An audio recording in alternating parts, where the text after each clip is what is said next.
Thank you. I call Denis O'Rourke. Speaker, it's a very sad day indeed when this bill will pass into law. On one of New Zealand's best days, the day we won the America's Cup again. That's right. And it's especially sad for Aucklanders, Auckland being the home, the true home of the America's Cup. Yet it is also a sad day for Aucklanders that they're going to be losing such a large part of one of their best and biggest reserves. That's right. A very sad day, but also a great day, and it's just sad that this bill will blight it. Mr. Speaker, that's all been brought about by one of the saddest of all the ministers I've seen operate in this House, and that's the Minister of Sad Smith, because it is his government's totally failed housing policies which has led to this situation, driven by its hopeless immigration policies, a worse performance you could hardly imagine. And it's sad in at least 5 ways. Firstly, it's sad that this government is now so desperate for residential land and so bereft of ways to show that it's tackling the housing crisis that it's willing to do something like this. And it's a sad day that the government is willing to sacrifice such an incredibly valuable reserve, such an important area of open space so valued by Aucklanders, and the irreplaceable conservation values which will be compromised by what is going to happen to this land. And also bearing in mind the future needs of Aucklanders as that city develops and grows for more and more and more open space and recreation areas, especially areas of the size which this reserve is. And thirdly, it's sad, very sad indeed, that the local people were so comprehensively sidelined from any say about the future of this land, and deliberately so.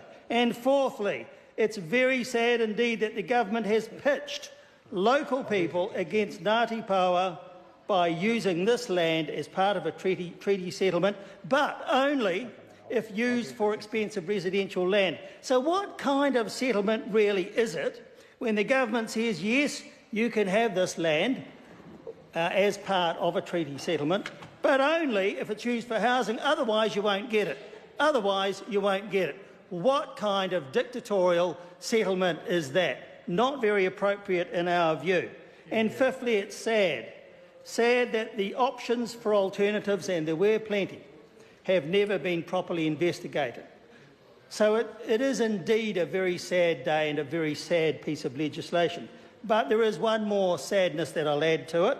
I was very, very sad to hear again that the Green Party is going to abstain from this bill because, in my view, of some utterly misplaced belief that by opposing the bill they would be opposing a fair treaty settlement. That is simply not so. Simply not so. So it's also a sad day when the Greens have dimmed to such a sorrowful brown on this particular issue. And in contrast, I'd have to say that it's New Zealand First which has shined the brighter shade of green on this, in our unequivocal support for local people, in our undoubted upholding of their right to preserve scarce open space for sports fields and other recreational areas, and in our staunch defence of the wildlife and conservation values of the land, which the Greens apparently don't think are so important after all.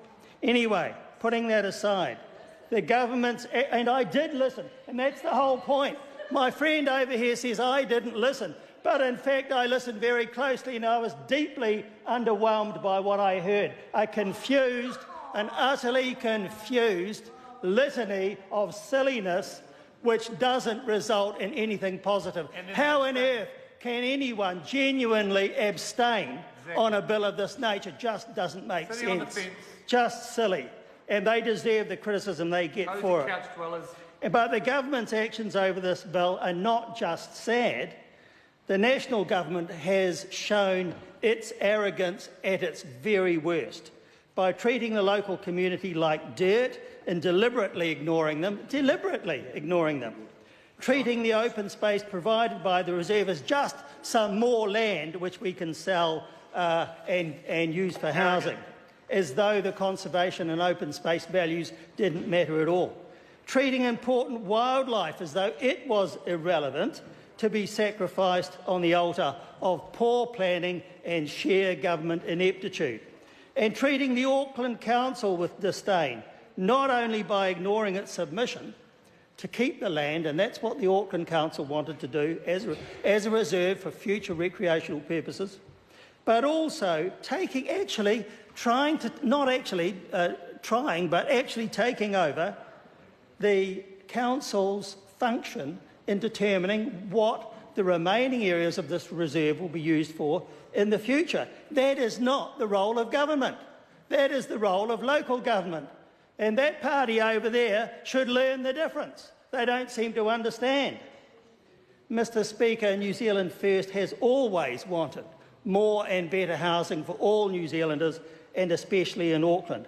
And for that reason, we've consistently promoted policies of government acquisition of land for housing, of direct government involvement in land development, and of better long-term planning by both government and local government. We've wanted to see transport-led development to avoid more traffic congestion. We've wanted to see development for modest, affordable homes on smaller sections. And we've wanted to see much better government assistance for first home purchases. We've consistently said that all along. But New Zealand First would never promote any of that at the price of the destruction of such an important piece of reserve land. We would never do that. We would never abandon the genuine and compelling interests of local people for recreation and open space. Nor would we abandon high conservation values. These are prices too high to pay. Nick Smith has shown national in its true colours. The colour of unbelievable arrogance in the way it has treated local people, the colour of gross untruth that the land has just been used for grazing land and nothing else, as though it will never be good for anything else, when just about everyone with half a brain knows that areas of this size and kind will be needed more and more in the future for parks and reserves as Auckland continues to grow and develop.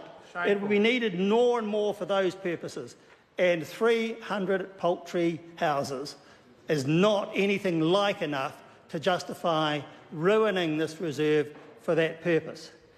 And then there is the colour of deviousness in the way that Nick Smith has used a treaty settlement process as an excuse to rip the guts out of one of the most important reserves left in Greater Auckland. And, Mr. Speaker, lastly, and just as importantly, it shows something else. It shows the bad faith of this government in being willing not just to sacrifice this reserve, but also in creating an extremely bad precedent for the future. Now Aucklanders can be sure that none of their reserves, no matter how good, no matter where they are, no matter what their purposes are, will be at risk by this government. They will know that a reserve doesn't really mean a reserve when this government can get its hands on it. They will know those things, and they will know that when a government is as desperate as this to show that it is finally trying to do something about the housing crisis which it created, then those reserves will certainly be at risk.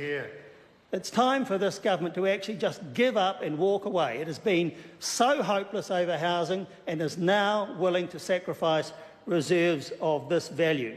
A worse performance by any government over any of these issues could not possibly be imagined. This bill should definitely not pass, and this government must not be re-elected to do any more damage like this. I call Joanne Hayes. Thank you, Mr. Speaker.